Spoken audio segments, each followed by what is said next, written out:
Salut.com, bonsoir à tout le monde. Alors aujourd'hui la vidéo elle est consacrée au DELF B2 et surtout qu'est-ce que nous allons faire? Ce sera une série de vidéos où nous allons approfondir un élément fondamental de la réussite à l'examen, c'est la maîtrise de la grammaire complexe au niveau B2.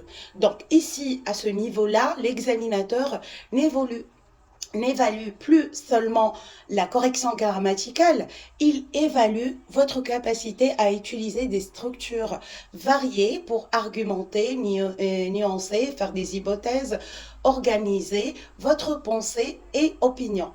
Alors, la série de vidéos, qu'est-ce qu'elle va contenir? Nous allons analyser ensemble subjonctif présent et passé, c'est cette vidéo-là. Après, le conditionnel, les phrases conditionnelles avec si, le discours indirect, les propositions complexes et les connecteurs logiques avancés. On commence avec notre subjonctif.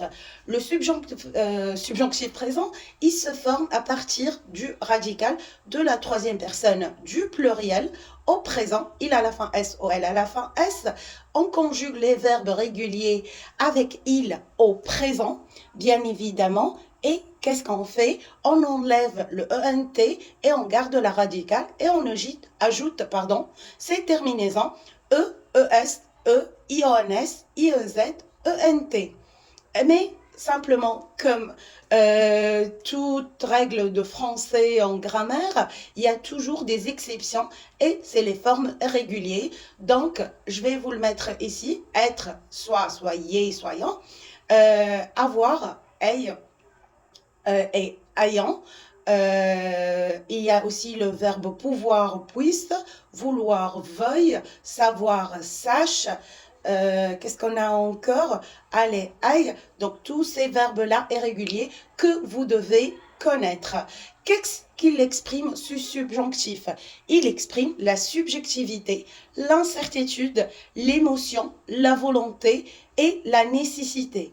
Aussi, ce subjonctif-là, surtout au niveau B2, on l'utilise après les verbes de volonté, vouloir que, souhaiter que, les expressions de nécessité telles que il faut que, il est nécessaire que, il est important que, le doute, je doute que, l'émotion, je suis content de, j'ai peur de, je craigne que, pardon.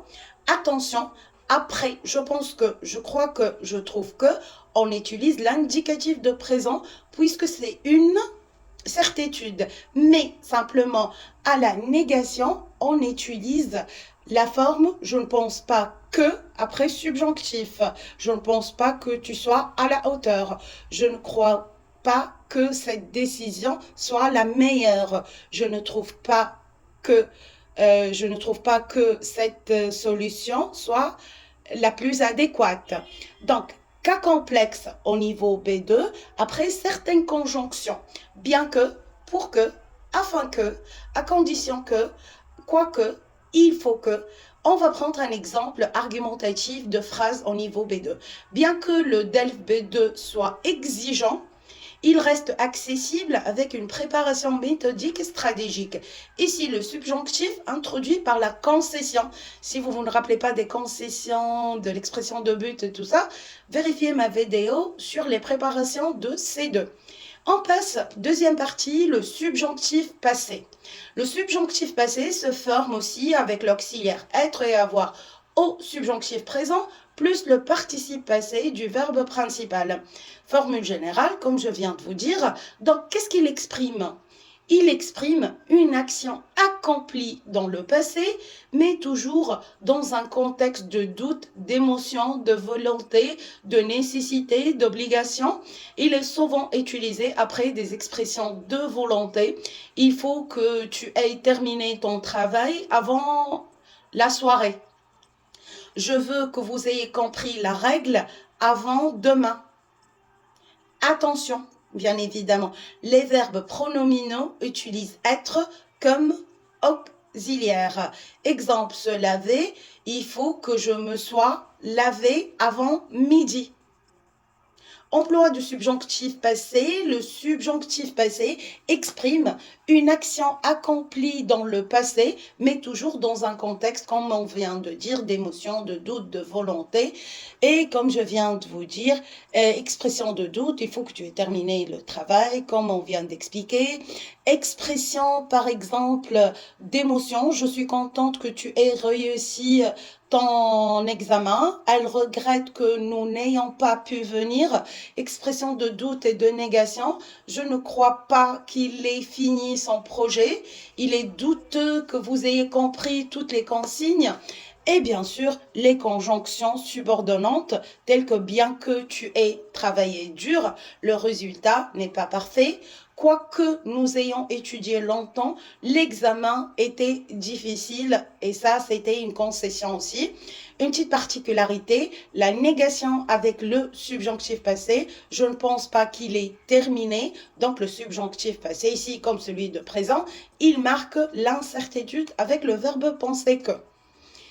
Donc, qu'est-ce qu'on a? Le subjonctif passé est surtout utilisé avec des phrases au passé ou au présent avec des actions HV. Donc, je suis heureuse que tu aies terminé ton exercice. Ça, c'est le présent. Il était content que nous ayons fini avant midi.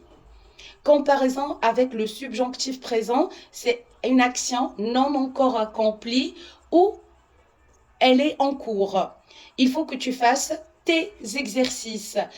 Action déjà accomplie, il faut que tu aies fait tes exercices avant mon arrivée. Un exemple de DELF B2, par exemple, le contexte, écrire un petit essai sur les réseaux sociaux. Qu'est-ce que vous dites? Je suis surprise que certaines personnes n'aient pas à réfléchir aux conséquences de leur publication. Bien que nous ayons étudié les effets des réseaux sociaux, beaucoup continuent à partager sans prudence. Ici, le subjonctif passé permet de montrer qu'une action est achevée tout en exprimant l'émotion ou l'évaluation subjective. Et comme ça, on aurait terminé notre leçon sur le subjonctif passé et présent et leur utilisation. Présent pour le niveau B1, B2, c'est passé et présent. Si vous avez des questions, n'hésitez pas à me les mettre en commentaire. Je serai ravie de vous répondre. Quoi encore? Attendez la deuxième vidéo sur le conditionnel, la règle grammaticale et leurs utilisations au présent comme au passé. Au revoir et merci de votre attention.